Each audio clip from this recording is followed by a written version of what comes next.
I am so excited to have this conversation with you because this is so freaking important. Okay. Here's the thing, we're just going to say it. There are voice teachers and coaches in your industry right now with half the amount of skill set that you have, making twice the income that you are, getting twice the amount of students, right? There are voice teachers who are freaking crushing it online right now. I am watching y'all.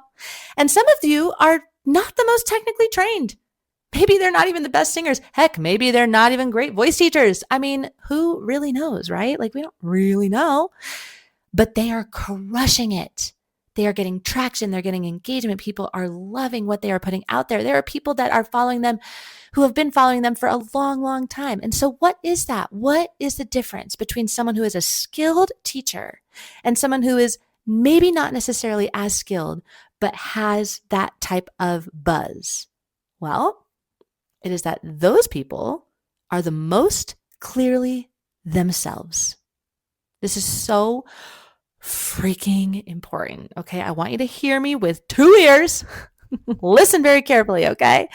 Your skill as a teacher makes you competent, and we love that.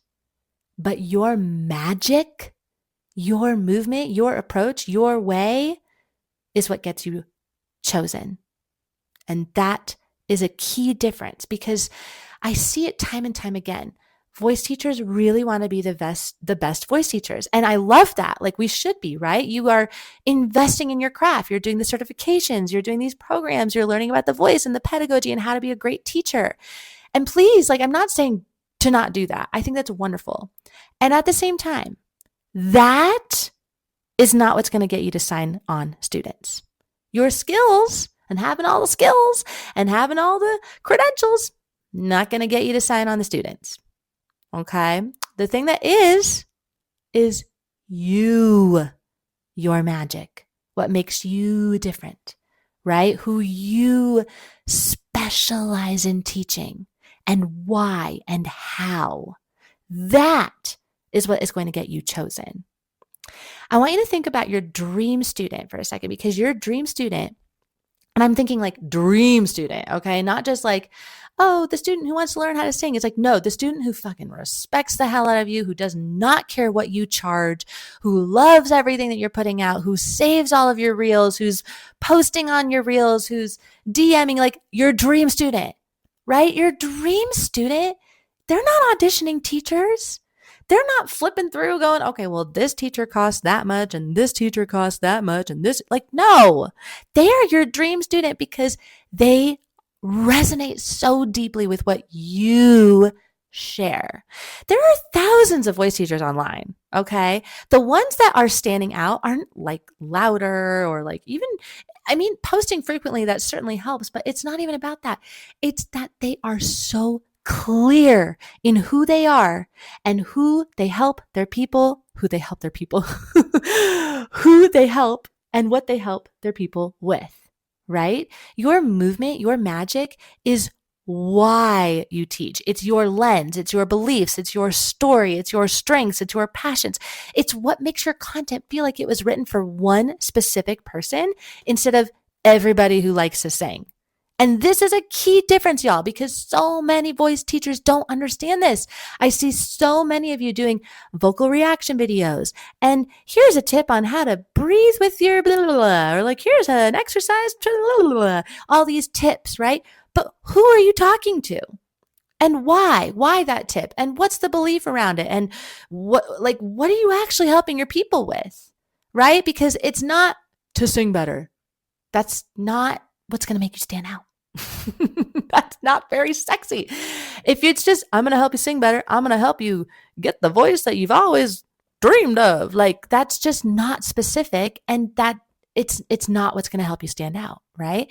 And so what does it look like when you actually do have a standout brand and you do have something that people are drawn to immediately? Well, the first most like thing that comes to mind, the top thing that comes to mind is that your dream students are already set up to like go right into your studio and get right to work and do the damn thing and respect the hell out of you and don't have any drama. Like, it feels like complete and utter flow, right? You stop attracting everyone and anyone who wants to learn how to sing, and you start attracting your people, the ones who light you up, the ones who show up committed, and they get what you are all about from day one. They don't bring any drama. They don't bring any tension into your business. And they've been following you for months. They watch your stories. They save your reels because they love your message, right? They're like they just resonate so much with the language that you use and the beliefs and the concepts and the things that you are sharing. And so they're already warm and they're already ready to go, and they're already your dream students the moment that they walk into your studio. And walk, obviously could mean coming onto a Zoom call as well, whatever that looks like, right? The other thing that comes to mind that is so freaking huge is that content creation stops feeling like you're guessing, right? I know exactly how this feels. I've been doing content creation for freaking years, I think probably a decade now. I have been making Instagram posts, right?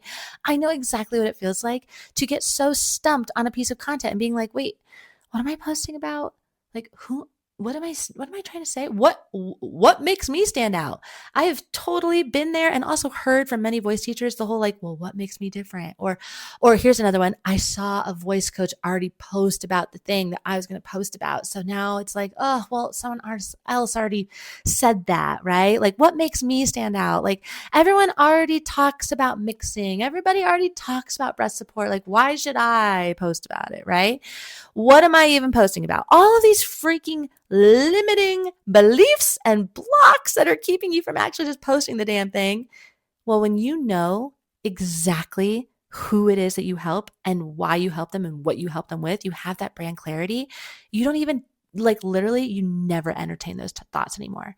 I haven't had those thoughts in years. I can't even remember the last time I got stumped on something like that. Those thoughts don't come to my mind anymore, both for the voicepreneur and for the whole voice, because I'm so damn clear in my brand presentation and what my brand is all about. Your brand starts working for you even when you're not posting. That's the other cool thing. Okay? My experience with the whole voice is so interesting because it's almost like it's gone through 3 chapters is how I see it. I've had the whole voice for a long time. I've posted on it for a long time. And chapter 1 was pre-kids. That's when I was like really doing the thing. And, I had my YouTube, I had my podcast, like I'm posting consistently, doing the emails. Like I was in such a great flow. Loved it. So awesome. Made my courses. That's where this all started, right? Then I had children. I had babies, and I stopped my podcast. I think it was like 6 weeks before Cadence was born. So I was like 8 months pregnant when I recorded my last podcast episode. To this day, that podcast is still up, and I still get thousands of downloads every month. Every month. I'm like, wait, what? I have not posted on this thing in almost literally 5 years. Like actually probably to the day now that I'm looking at the calendar, because I think the last episode was posted in May of 2021. We're in May of 2026. Like what? And still people are downloading it. People are DMing me from those podcast episodes because I have all these code words that are inside of the episodes. So I'm having these conversations with people. That is what good branding does. Right? I'm now entering, I would say, chapter 3, where I'm like, okay, now I want to kind of revive the whole voice again and take it in this new direction. And I can do that so seamlessly because I already have a brand set up for me, right? Like I am still getting likes and saves and reshares from reels that I posted years ago, from YouTube videos that I posted years ago. I have created content that is timeless. And if you want to waste your time snooping down my Instagram or my YouTube channel, please don't do that. It's such a waste of time. But if you wanted to, you would literally see posts from like 8 years ago that are still in alignment with what I would say today. And all of those posts are thought-provoking. They are all in alignment with my brand.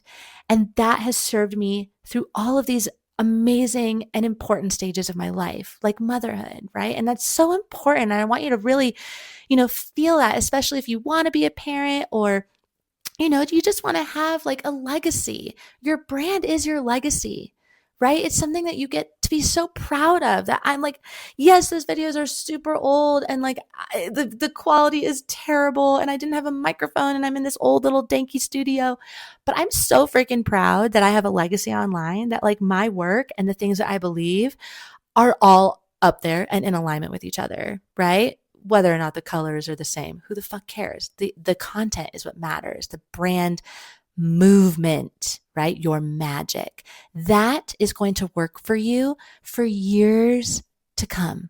And it's so awesome to build, right? And so here's what you're doing right now that is not serving you. You are posting vocal tips and exercises on repeat because they get views, and that's super great, but views do not equal students. Views do not equal students. The students that those posts attract, oddly enough, often aren't even the dream ones that you want to have in your studio. That's a whole separate podcast episode, but like, I want you to sit with that for a second, okay? Because that's a really important thing to think about. You're trying to appeal to everybody. You're like, okay, I just want to teach people who want to learn how to sing. Or here's what I hear a lot. I want to teach people who are committed to practicing. Who are serious, quote unquote, who are pre-professionals or like have sung in the past, right? They have experience with voice lessons. Like they are serious about singing. That's cool, but that is still not narrowed down. That's not a niche. That's a lot of people. You're just trying to speak to everybody and it's not really landing with anyone. And that's why your brand clarity is not super clear, right? That clarity piece is not super clear. Waiting until your brand looks better to really show up. Oof, this is a big one. And I have definitely fallen victim to this myself. So let's talk about this. This is what you're doing that is not working. You are waiting until you get new headshots. You're waiting until you pick out your colors, or you have a website, or you have a microphone, or, blah, blah, blah. Like you're just like, you're coming up with all these excuses. You want it to look a certain way before you show up. Let me tell you how many fucking years I wasted in my life with that terrible, terrible belief. Like, it really makes me so sad. And it makes me sad for everyone who has fallen victim to that belief as well, because it is so not true. You do not need those things to build an awesome brand. Okay. Like the first thing that came to mind just now was like this podcast, I launched the Voicepreneur podcast a few years ago, and I took a video of myself, like slow-mo, like trying to move, like basically like doing a little model photo shoot with a gold shirt that kind of looked like I had a cheetah print on it. And then at one point I put my hand to my throat and I smiled and I looked at the video, and then I watched the video after and I was like, oop, there it is. I'm going to take a screenshot of that video. I'm going to do that like white background blur that you can do in Canva. Just take out me where I'm like kind of putting my hand over my throat. And there we go. That is my podcast cover for what, 3 years?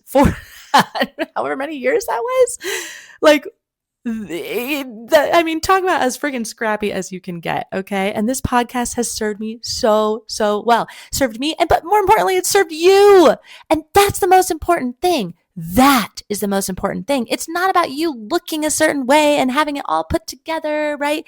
It's about you serving the hell out of your people and making that the number one priority, because every single day that you use the excuse of, oh, well, it's just not ready. I'm just not ready. I don't have the blah, blah, blah. You are massively, what's the word? You are massively disservicing is what I want to say. I know that's not a word, but like what a disservice to your people. What a massive disservice to your people. You're preventing them from getting the growth that they are deeply looking for right now. And that's why they move on to the teacher who is posting and who does have that clarity, because they already have that clarity, right? That's the competition here. It's not about you looking a certain way. It's about you articulating yourself in a certain way. Here's the other thing that you're doing. You're sharing what you know instead of what you believe. And this is so important, because your beliefs is what is magnetic, not your skill set. What you believe about what even you're teaching is magnetic, not your skill set, right? When you go out there and you say, this is the exercise we're going to do because I believe it's going to, not even necessarily help you with such and such and such, but it's more like, I know this to be true. This is how I operate in my studio. Like for me, I'll give you an example. The thing I always come back to, and I know you've said it too, is that singing is meant to feel easy, right? That's one of my isms. Or another ism is, if it feels good, it sounds good. And so I say these things all the time. These are like beliefs, like core beliefs that I will stand on. Or another one is musicianship. Musicianship is the gateway to authentic, embodied human expression. And I believe that to my core. And I can post so many pieces of content around that, right? That is so much sexier than like, vocal health is the key to singing forever. I mean, actually, that's a really good belief. But you get what I'm saying? Like a more like fluffy, just like a generic belief. Like why do you teach the way that you teach, right? Why are you picking the exercises that you pick? How is it serving your people? Why should they do that exercise? What should they be thinking about? Right? And how does it connect to you and your story and your strengths and your perspective with music? This leads me into another thing that I see a lot of people do, which is copying what other teachers do. Oh man, this is a tough one. The hooks, the formats, they offered a membership at $29 a month, so maybe I should do that too, right? Like this borrowed energy. Oh, this borrowed energy does not convert, my friend. It does not, because here's the thing. We can feel it. We can feel it. I can feel it. They can feel it. We all can feel when it's not authentically you, when you were copying somebody else, when you were doing it because you saw another voice teacher doing it, right? Like that stuff comes up in very, very sneaky subconscious ways. So I want you to really, really think about this in how you are approaching your work. Does it feel in alignment with your capacity and your strengths and your desires? Or is it in alignment with the fact that, that voice teacher was doing it and that seems like a cool idea and a cool way to make money? So just know that we feel that. And that's probably why your content and your offers aren't converting, because it's not authentic to you. It's borrowed energy. And the last thing that you're doing that I'll say that is not working, big one. It's a big one. AI, baby. Freaking AI. Okay. I love AI. I am a fan of AI. I really am. Not a fan of when AI is used in the wrong ways, like music and singers. And when you write AI or you have AI write all your content. Okay.